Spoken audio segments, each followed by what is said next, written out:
તરફ વડોદરા જિલ્લાના ડેસર તાલુકામાં એક સોની સામે વિશ્વાસઘાત અને છેતરપિંડીનો ગુનો નોંધાતા ચકચાર મચી છે। ફરિયાદ મુજબ સોનાનો સેટ બનાવી આપવાના બહાને આરોપીએ ફરિયાદી પાસેથી 75,000 રોકડા અને 58,500ની કિંમતનો સોનાનો દોરો એમ કુલ 1,33,000 થી વધુની કિંમતની રકમ અને સોનું મેળવ્યું હતું।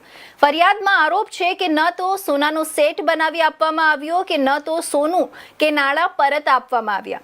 સમગ્ર મામલે ડેસર પોલીસ સ્ટેશનમાં બીએનએસની કલમ 316(2) અને 318(4) હેઠળ ગુનો નોંધાયો છે।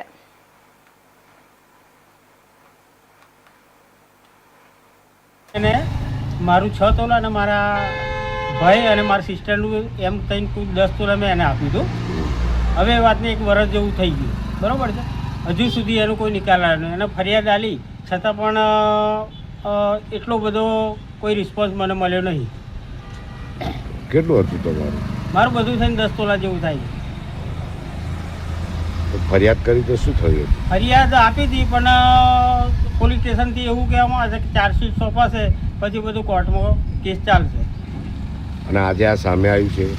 હવે આ જે સામે આવ્યું છે ને આરપીઓનો કિસ્સો, એવા તો બીજા અઢળક કિસ્સાઓ છે કે જે નાના વ્યક્તિઓ છે જે પોલીસ સ્ટેશન જતાં બીવે છે અને પોતાના હિંમત ન હોવાને કારણે એ લોકો પોલીસ સ્ટેશન જઈને ફરિયાદ આપી શકતા નથી। બાકી બીજા એવા અઢળક લોકો છે કે જે આ સંજય સોનીને ચુંગાલની અંદર ફસાયા છે।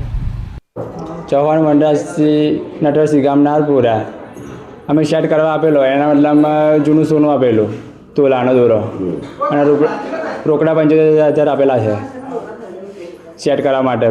બીજા 30 કરાયેલો હતા, બીજા 26 થઈ તો એ પૈસા આપ્યા નહીં અમારા। તમે ફરિયાદ કરી આશરે અમારે ફરિયાદ કરવી પડે। નામ ચૌહાણ શીતલબેન વનરાજસિંહ છે, ગામ નારપુરા। અને અમે સંજયભાઈ 2.5 તોલાનો સેટ નાખવા આલેલો, 2023ની વાત છે। અને મેં તોલાનો દોરો આલેલો અને 75,000 રોકડા આપેલા। અમે થોડા પૈસા ભેગા કરીને અમે થોડા આલેલા, એટલે મારા કુલ 75,000 રોકડા એમને આપેલા છે। અને એવા મને 2023ની આલેસ કરતે રહે એટલે 2024 સુધીના અમે વાટ જોઈ। 2024ના અમે દર અઠવાડિયે ધક્કા ખાતેલો, દર રવિવારે જ્યારે એવો બોલાવે ત્યારે અમે જતા।